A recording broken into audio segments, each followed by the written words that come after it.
दोस्तों नमस्कार, मैं पीके प्रभाकर आपका स्वागत करता हूं। आज मैं आपको लेक्चर नंबर 3 देने जा रहा हूं।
दोस्तों आज मैं आपको application of slope in physics बताऊंगा। इसके पहले कि मैं बता चुका हूं कुछ एप्लीकेशन स्लोप का। आज मैं तीसरा एप्लीकेशन बताने जा रहा हूं, slope of acceleration time graph.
यहाँ पर एक्सेलरेशन है, यहाँ पर टाइम है। इस टाइम की इकाई सेकंड है। एक्सेलरेशन की टाइम मीटर पर सेकंड स्क्वायर है।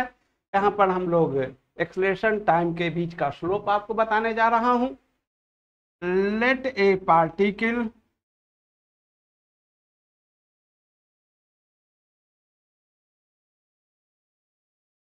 Be moving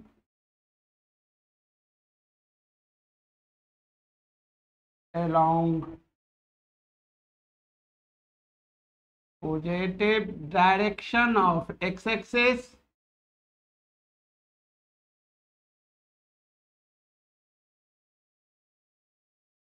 of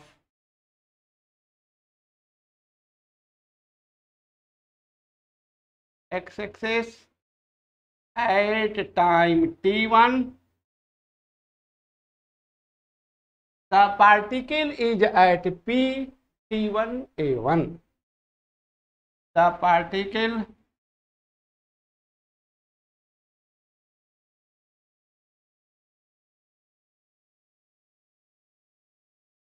is at p t1 a1 at time t2. The particle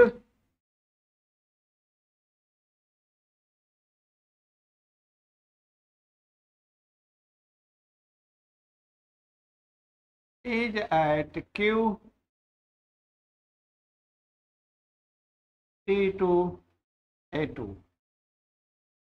T1 समय पर पार्टिकल P पर है और पार्टिकल एक्स एक्सिस के अलॉन्ग, पॉजिटिव एक्स एक्सिस के अलॉन्ग जा रहा है, और T2 समय पर पार्टिकल को हमने Q पर पकड़ा जिसका कोऑर्डिनेट T2 A2 है। परपेंडिकुलर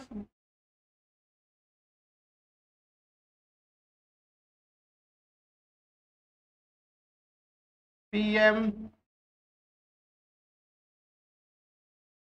QN are dropped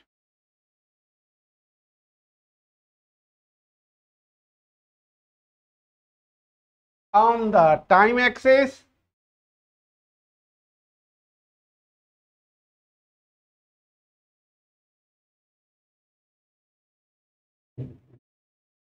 यहाँ पर बंधु टाइम एक्सिस है। इस टाइम एक्सिस पर हम एक परपेंडिकुलर पीएम और एक दूसरा पर्टिकुलर क्यूएन डाले हैं। ऑल्सो ए परपेंडिकुलर पी के एज ड्रॉप्ड ऑन क्यूएन। एक परपेंडिकुलर पी के क्यूएन पर डाला। अब ये OM जो है ये T1 है, ये T1 A1 है, तो P से M तक की तो हम लोग A1 कहेंगे। T2 है, O से N तक को हम T2 कहेंगे। Q से N तक को हम लोग A2 कहेंगे। Now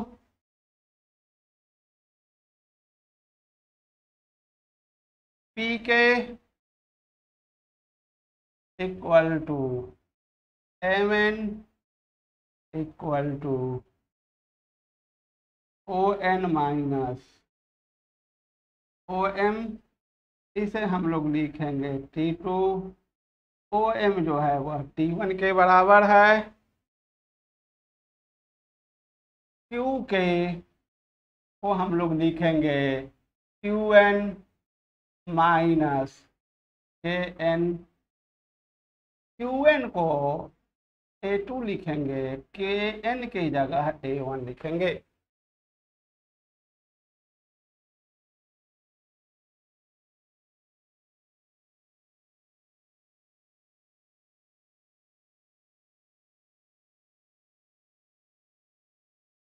Now in triangle PQK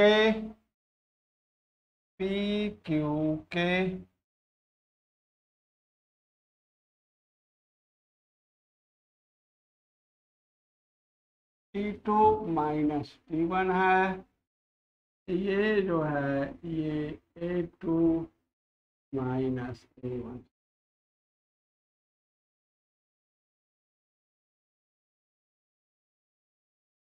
मैं आपको पहले ही बता चुका हूं कि स्लोप होता है टाइम एक्सिस के पॉजिटिव डायरेक्शन से एंटी क्लॉकवाइज में जो tan का एंगल बने, तो इसे PQ को हम पीछे की ओर बढ़ाएंगे। तब तक बढ़ाएंगे पीछे की ओर जब तक कि वह टाइम एक्सिस से कोइंसाइड ना कर जाए। तो ये एंगल T एक्सिस के पॉजिटिव डायरेक्शन से एंटी क्लॉकवाइज में अगर यह थीटा एंगल है तो इसका कॉरेस्पॉन्डिंग एंगल भी थीटा होगा।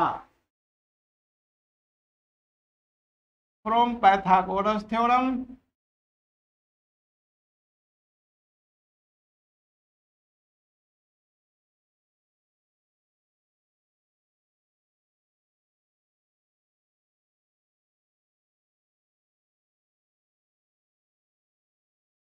tan थीटा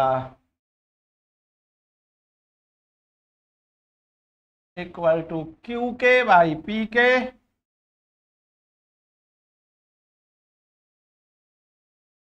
ये QK आपका A2 minus A1 divided by T2 minus T1 है।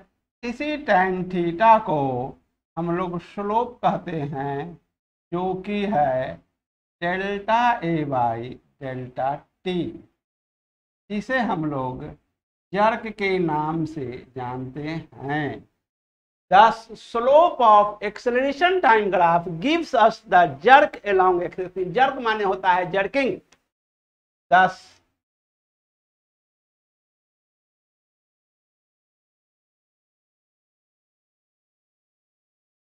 slope of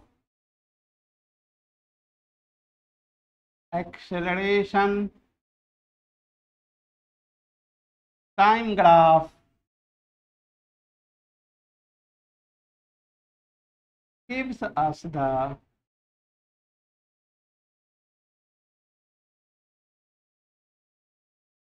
jerk along the x-axis.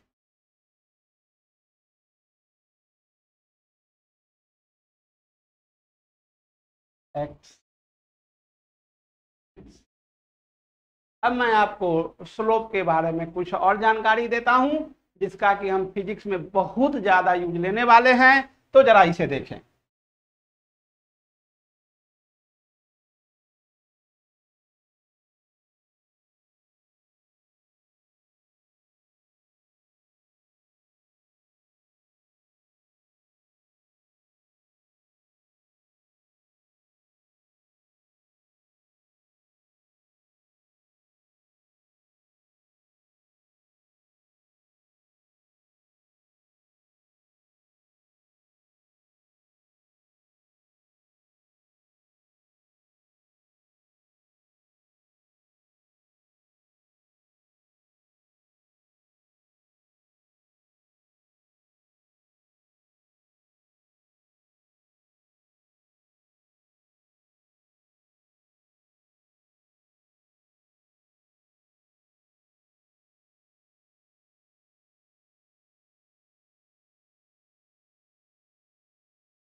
Let L1 and L2 be two straight lines whose slopes are tan theta 1 equal to m1 and tan theta 2 equal to m2.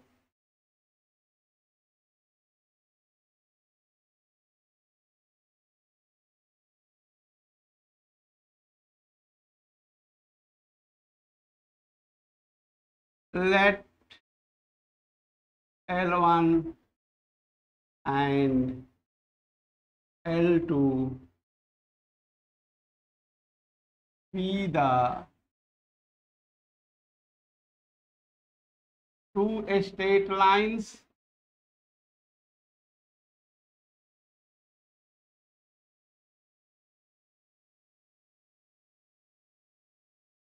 whose slopes are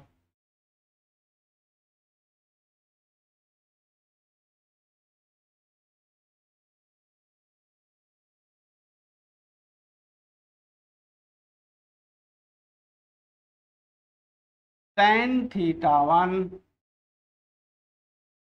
1 equal to m1 and tan theta 2 equal to m2.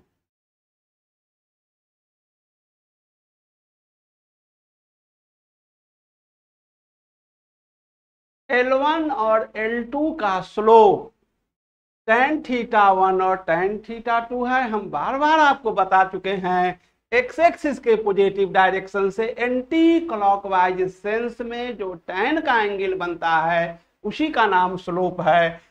तो इस प्रकार L2 का slope x axis के positive direction से anti clockwise sense में ये tan theta 2 angle बना रहा है, इसलिए इसका स्लोप tan थीटा 2 को हमने m2 कहा। Let theta be the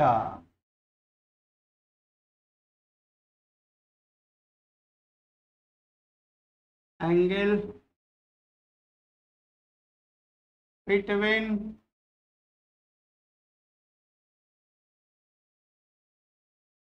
L1 and L2. So we know that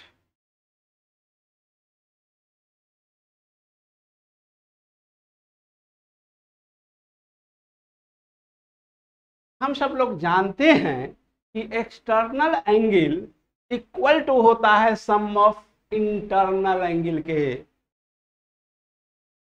theta 2 equal to theta plus theta 1।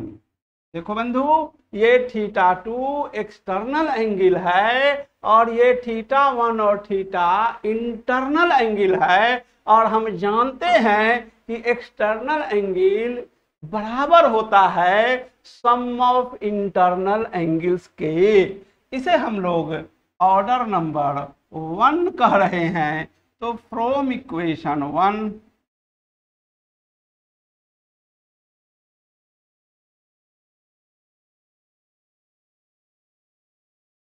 Theta equal to theta 2 minus theta 1, taking tan on both sides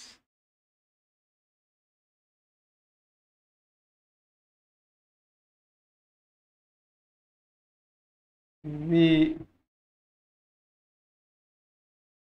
get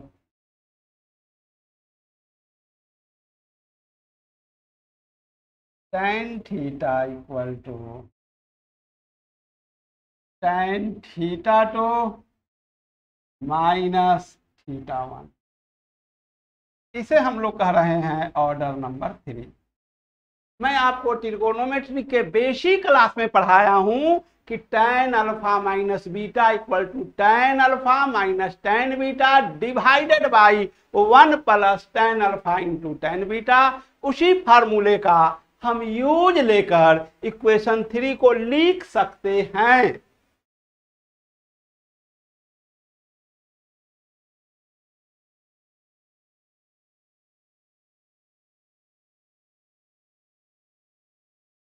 tan theta equal to tan theta 2 minus tan theta 1 divided by 1 plus tan theta 1 into tan theta 2। इसी tan theta 2 को हम m2 कहे हैं, tan theta 1 को m1 कहे हैं। तो हम इसे लिखेंगे m2 minus m1 divided by 1 plus m1 m2। यहाँ पर हम मॉड दिए हैं क्योंकि किसी भी दो स्ट्रेट लाइन के बीच दो एंगल होता है, एक इक्विट एंगल होगा, दूसरा ऑब्ट्यूज एंगल होगा। तो इस मॉड को यदि हम रिप्लेस करेंगे तो एक पॉजिटिव साइन देंगे तो दो स्ट्रेट लाइन के बीच वह इक्विट एंगल को बताएगा। यदि हम निगेटिव साइन लेंगे तो वह दो स्ट्रेट लाइन के बीच ऑब्ट्यूज एंगल को बताएगा, अधिक कोण को बताएगा। 90 डिग्री से ज्यादा बड़ा कोण को हम लोग अधिक कोण कहते हैं, अंग्रेजी में ऑब्ट्यूज एंगल कहते हैं। 90 डिग्री से छोटा एंगल को इक्विट एंगल कहते हैं, हिंदी में उसे न्यून कोण कहा जाता है।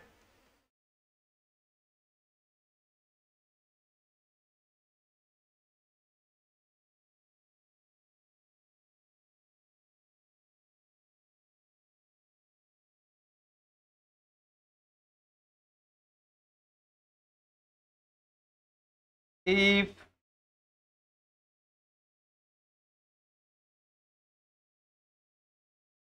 case 1, if theta equal to 0 degree, then both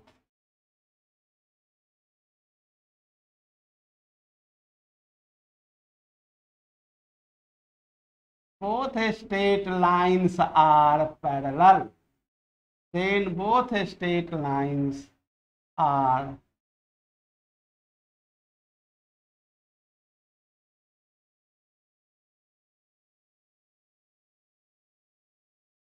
that is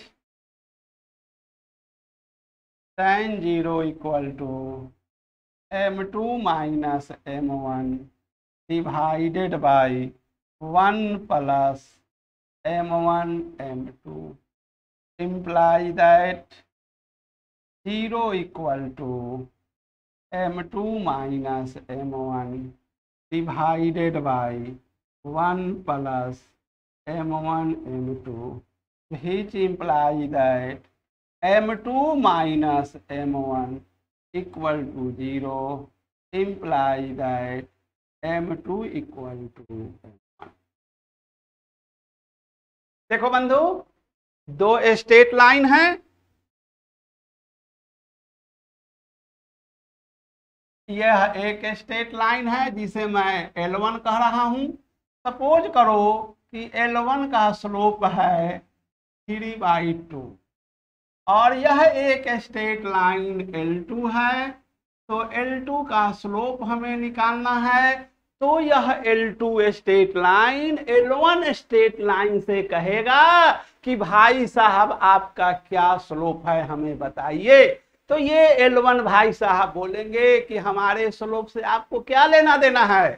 तो L2 भाई साहब बोलेंगे कि देखिए भाई हम आपके पैरेलल हैं, जो आपका स्लोप है वही स्लोप मेरा भी है, चूंकि हम आपके ही पैरेलल हैं। तब L1 कहेंगे कि जब ऐसी बात है तो मैं बता देता हूं मेरा स्लोप है 3/2। तो M2 भाई साहब कहेंगे कि मेरा भी स्लोप 3/2 होगा, क्योंकि हम और आप दोनों पैरेलल हैं। बंधु, दो लाइन अगर पैरेलल हो तो दोनों का स्लोप समान होता है, इसलिए कि थीटा 0 एंगल होने पर यह दोनों पैरेलल हो जाएगा और तब दोनों का स्लोप समान होगा। अब लिखें case 2,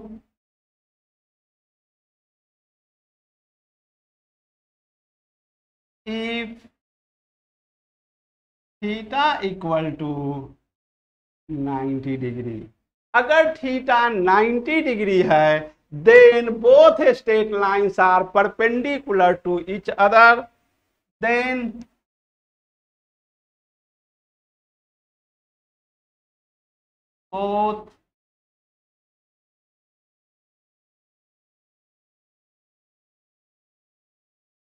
both straight lines are perpendicular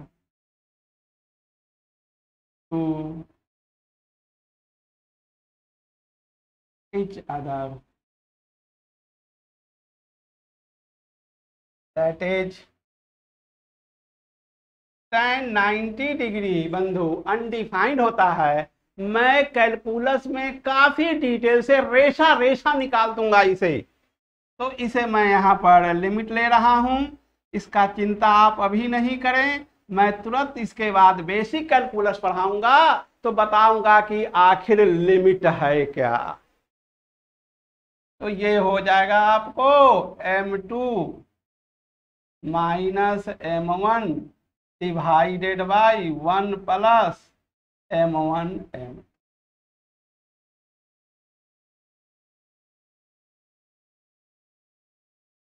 which imply that ये तो हो जाएगा undefined M2 minus M1 divided by 1 plus M1 M2, which imply that 1 plus M1 M2 equal to 0 होगा, imply that M1 M2 equal to -1, imply that M2 equal to -1/M1।